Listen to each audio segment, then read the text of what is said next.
Le deuxième but du Real de Madrid contre le Celta Vigo devait-il être annulé? Beaucoup estiment que le but devait être annulé car avant le but de Valverde, Manuel Angel commet une faute sur Lopez. Alors pourquoi le but n'a-t-il pas été annulé?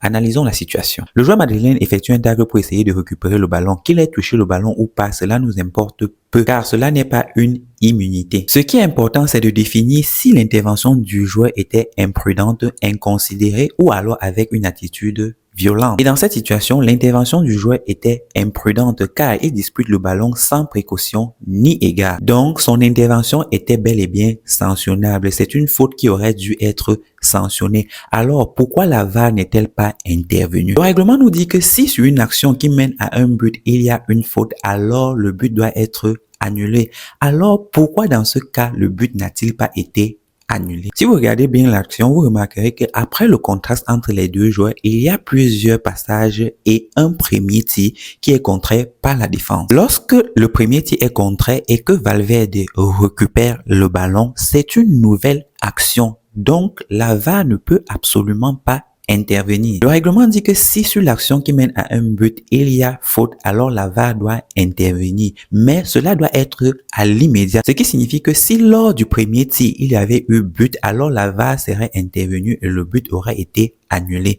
Mais au moment où Valverde récupère le ballon, c'est une nouvelle action dont la VAR ne peut absolument pas intervenir. Raison pour laquelle le but n'a pas été annulé. En conclusion, il y avait bel et bien faute, mais la VAR ne pouvait pas intervenir tout simplement parce qu'il ne s'agissait plus de la même action. Abonne-toi si tu veux tout savoir sur les lois du football.